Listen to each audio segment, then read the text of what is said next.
Hey guys, so I was just looking around, getting ready for the court hearing today. I'll be live streaming it, so it should be 4:30 Eastern time. So anyway, I was just looking around and I saw this article that came out this morning.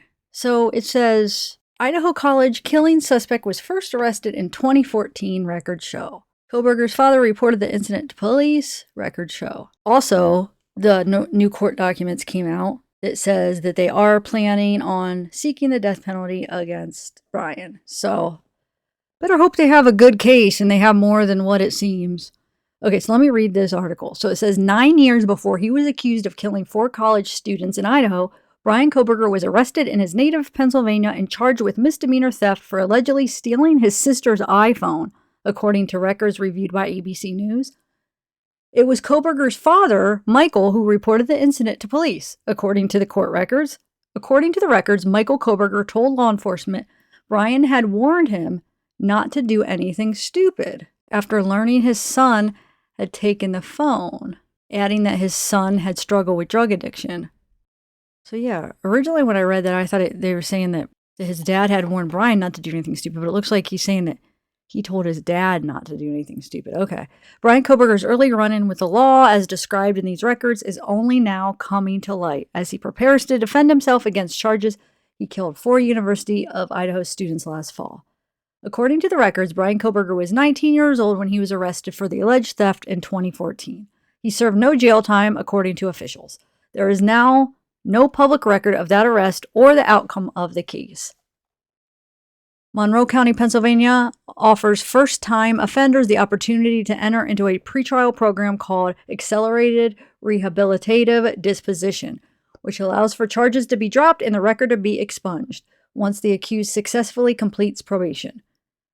Martin Saldo Diaz, an attorney representing the Kohberger family, declined to comment on the record describing the earlier arrest. The district attorney's office in Monroe County has also had no comment. Back in Pennsylvania, on Saturday, February 8th, 2014, Bryan Kohberger had recently exited a rehab center and rejoined the family. His father told police, according to the records reviewed by ABC News.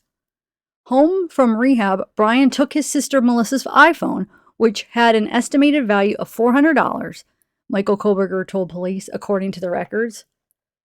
Authorities said, according to the records, Bryan Kohberger paid a friend $20 to pick him up and take him to a local mall where he sold the phone for $200 at an automated kiosk for used electronics. The records say Bryan Kohberger was charged with misdemeanor theft and offer no further explanation about what happened from there. With any case, we'd always do a timeline.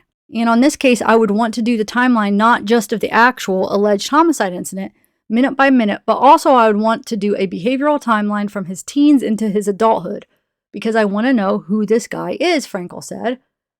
It all goes to the assessment of his character. It may also help me when I interview other people about him, because I may know what the right questions are to ask going in, Frankel added. In the court filing Monday, Idaho prosecutors announced they intend to seek the death penalty against Bryan Kohberger for the alleged murders. It remains to be seen whether the alleged incident in 2014 and his previous alleged history with substance abuse will have any bearing or offer any clues in relation to what happened in the early morning hours of November 13th, 2022. I don't think it should. I mean, he just stole his sister's phone. I don't even think it's that big of a deal. So I don't think that should have any bearing in this. And then substance abuse, I mean, depends if he is currently, or I should say, if he was currently using when at the time of the crimes. If it's something in the past, I would say no. It says a source briefed on the case told ABC News the alleged 2014 incident is now a subject of inquiry for prosecutors in Idaho as they prepare for an impending capital trial that could start as early as October. You want to get all the puzzle pieces figured out even as you keep finding new pieces. You're working to figure out how they all fit together. Okay, so one, that's a big jump to go from an alleged nonviolent theft and from a family member to being charged with multiple homicides. And 2, 8 years is a long time for nothing to happen, Frankel said. So I would want to know, both as a prosecutor and as the investigator, what he did in those years in between.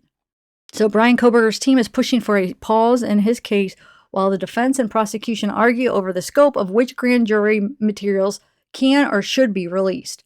His lawyers are looking to determine whether there are grounds to dismiss his indictment based on the way the grand jury was selected, according to court documents. The defense is asking Idaho prosecutors to disclose more information about their investigation, including more detail on their forensic DNA analysis and information obtained from cell phone records, according to court filings. So today in court, it's expected to focus on Bryan Kohberger's request for more time to decide whether to offer an alibi at trial. As his attorneys say, they are trying to navigate the voluminous and still ongoing discovery process. According to recent court filings, prosecutors said they wouldn't object to a reasonable extension to decide so long as any potential alibi is offered within the next month. Okay, guys, I will see you at 4:30 Eastern Time, and we'll watch it together.